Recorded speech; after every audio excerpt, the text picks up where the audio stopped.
বন্ধুরা, তো কি কারণে ইঞ্জিন ওভারহিটিং হয় এবং এটার সমাধান কি আজকে আমি আপনাদেরকে দেখানো এবং বোঝানোর চেষ্টা করব। আশা করছি আপনারা আমার কথাগুলো বুঝবেন এবং এই কথাগুলো আপনারা ভালো করে মাথায় রাখবেন।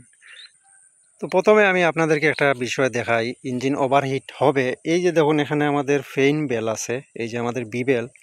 তো এটা যদি বেশি পরিমাণে ঢিলা থাকে এবং ফ্যানের বিয়ারিং যদি নষ্ট থাকে, সেক্ষেত্রে আপনার ইঞ্জিন ওভারহিট হবে, এদিক দিয়ে ধোঁয়া বের হবে, অত্যন্ত বেশি পানি ফুটতে থাকবে ভিতরে, এইরকম সমস্যা দেখাবে।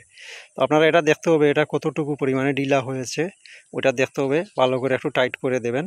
সেক্ষেত্রে আপনার ওভারহিটিং সমস্যা সমাধান হবে এখান থেকে। তো এটা হচ্ছে গিয়ে নাম্বার 1। এর পরবর্তী যে নাম্বার 2 যেটা বলবো, এই যে দেখুন এখানে আমাদের রেডিওটার আছে।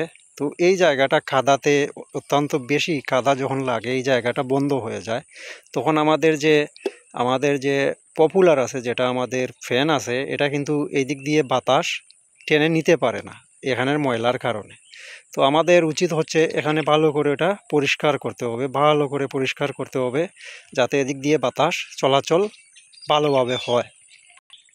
এর পরবর্তী যে বিষয় হচ্ছে, যদি আপনার নজেল নষ্ট হয়ে যায়, আমাদের নজেল পিন আছে, যদি এটা ঢিলা হয়ে থাকে বা নজেল পিনের মাথা ভেঙে যায়, সেক্ষেত্রেও কিন্তু ইঞ্জিন ওভারহিটিং হবে, সাদা ধোঁয়া দেবে, ইঞ্জিনে আপ ডাউন থাকবে এবং অতিরিক্ত তেলের প্রেশার যদি বেড়ে যায় এই সমস্যাটি দেখাবে।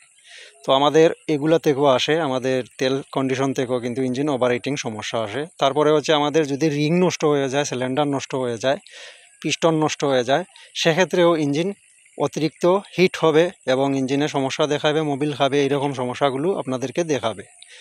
তো এর পরবর্তী আরেকটা বিষয় হচ্ছে, এখানে দেখুন এটা পেদার বাঁশি আছে। এই বাঁশি যদি নষ্ট হয়ে যায়, এটা যদি বাতাস ঠিকমতো বের করে না দিতে পারে, তাহলে কিন্তু আপনার ইঞ্জিন গরম হবে এবং ভিতরে বাষ্প জমে গ্যাস হবে, চারিদিক দিয়ে মোবিল বের হয়ে যাবে। তো এটাই হচ্ছিল আপনার ইঞ্জিন ওভারহিটিং সমস্যাগুলোর কিছু মাধ্যম, আপনাদেরকে বোঝানোর চেষ্টা করেছি। তো ওইগুলোই আপনারা দেখবেন। যদি আপনার ইঞ্জিন অতিরিক্ত হিট হয়ে যায়, যে কয়টা আমি এখানে আপনাদেরকে বলেছি, ওই জিনিসগুলোই আপনারা দেখবেন। আর অবশ্যই যদি ভিডিওটি ভালো লাগে শেয়ার করে দেবেন এবং একটি লাইক করে দেবেন। তো আজকের মতো এ পর্যন্তই, দেখা হবে আরও নতুন কোনো ভিডিওতে। তো বিদায় নিচ্ছি, আসসালামু আলাইকুম।